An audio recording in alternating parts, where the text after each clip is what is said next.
Hello, friends. This is Dave Hurwitz, Executive Editor at ClassicsToday.com, very gradually filling up the Overflow room with all of the goodies that I've been storing around for years and years and years in my parents' barn in Connecticut. Well, I'm still in Connecticut, but I'm in my own barn. It's not a barn, my basement. So we just finished Zelenka, and let's see what else we have. Do we have more Z's? I'm wondering. We have Y. Here are more Z's. Well, let's see what we got here. The problem is that these bins are not, oh, okay, that's interesting. These bins are not perfectly organized. I mean, perfect CD size. So you have to kind of jam things in the corners and things slide down, where there are gaps. I mean, you know all that, I'm sure. Let's see, what have we got here? Oh, this is interesting. Well, I can't wait to get to this. Wait a minute. All right. So I'm spreading this stuff out. Okay, let's do these. All right. I think we'll be in very, very good shape if we just do these. Yes. Okay. Here we go. I'm all set. So we're doing Z's. And one of the things I have here is Zarzuelas. I put them under Z. It's just easier. Now, I have a whole shelf of Zarzuela, however you want to pronounce it. It doesn't matter. But, for the Overflow room piece, this somehow overflew. And so I stuck it in here. This is a lovely disc of preludes and choruses from Zarzuelas, featuring the Comunidad de Madrid Orchestra and Chorus under Miguel Roa. Now, Zarzuela is simply Spanish operetta. They are delicious, mostly comic works written by some very, very fine composers, as all countries have their fabulous light music composer people. And you get, the names here. This is a wonderful disc. It's actually a sort of summary of who all these people were.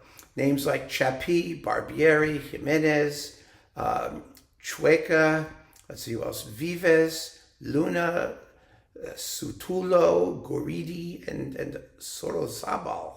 Yeah, what a collection of names. But you get these wonderful preludes, and it's full of Spanish sun and melody, and I love Spanish music. I really do. Maybe because my ancestors came from Spain. They were Sephardic Jews who got, tossed out during the Inquisition and wound up in Poland.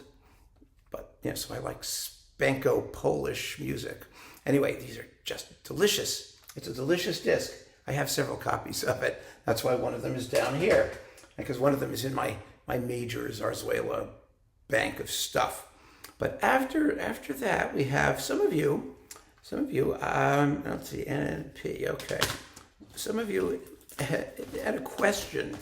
It was rather strange. I wonder why. Whether or not I had any Frank Zappa. I saw it in I wonder if Hurwitz has Frank Zappa. And then someone said, oh, he probably has some Frank Zappa. And this was, well, I don't know how much Frank Zappa. Or what about Frank Zappa? Or shouldn't he have Frank Zappa? I don't know what the obsession is with Frank Zappa. Here's Frank Zappa, or at least some of it. I love Frank Zappa.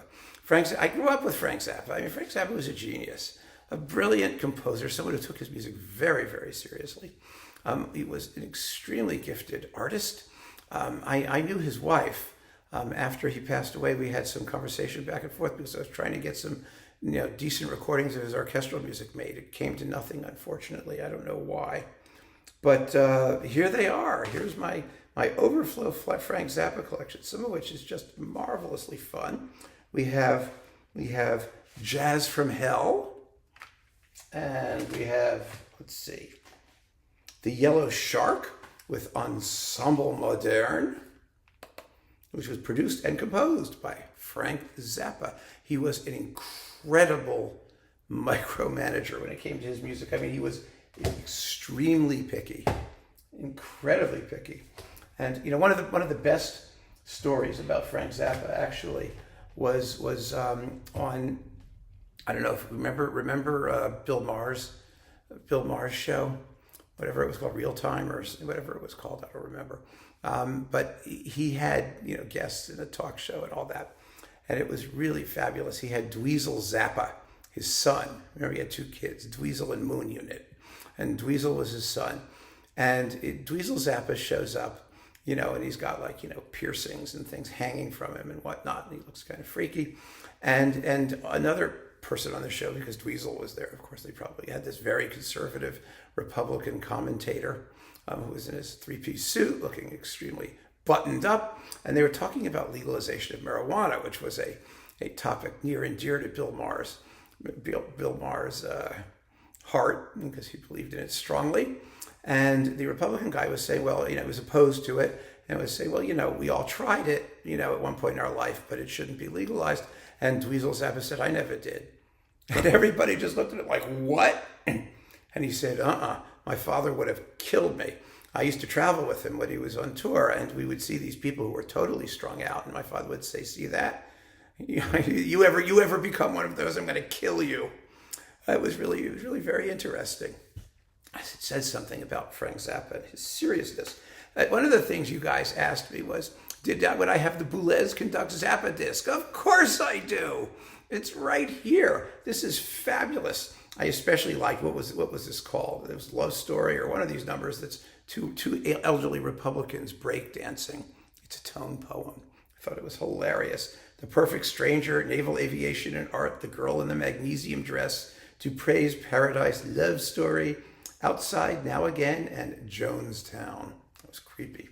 Yeah, and Boulez conducted all that stuff, giving it the imprimatur of the 20th century avant-garde, which is rather funny. And then we've got, let's see, Bob and Dacron, Sad Jane, Mo and Herb's Vacation, and other things. This is just the Zappa doing Zappa. And we have the Ensemble Moderne plays more Zappa right here. They did 3 Zappa discs. Then we had Frank Zappa's own Frank Zappa record of Francesco Zappa, the Baroque composer. He just decided to play some Francesco Zappa because their names were the same. So he thought they must be somehow related. And he did his electronic realizations of Baroque composer Francesco Zappa. And then there's this orchestral disc, which is just amazing. It's with the London Symphony Orchestra, and Zappa hated these performances. I'm trying to see if I could find here. Is that it? No. This is not the one with the London Symphony. Pardon me. This is with the LA Phil. I have the London Symphony one here somewhere, and it will probably turn up somewhere in this pile when I attempt to put away more of this stuff. But it's definitely in here somewhere. I will find it. And if I do, we can talk about that. Those recording sessions, it's hilarious. His discussion of what happened when he tried to get the LSO to play his music correctly, and they all got drunk and made a mess of it. But he released the disc anyway after much editing. Let's see, it's falling apart. There we go. And then some of you said, well, do you have any Riccardo Zandonai? Yes, of course I have Riccardo Zandonai. Here he is. His Concerto Romantico for violin and orchestra, and his Quadro di Segantini. Wonderful, wonderful, sort of trashy romantic music. It's fabulous. So yeah, why not? Let's have some Zandonai, aside from the opera Francesco da Rimini, which I have elsewhere in the upper collection up there. He was a great composer? No, but he was one of those late romantic, decadent types, and it's endless fun. So there you go, friends, more of the Z's and random reviews. And I actually got to talk about some of these discs a little bit more than I normally do in this series, because it's just so much fun to go through this stuff. My goodness. Keep on listening, friends. Thanks for joining me. Take care.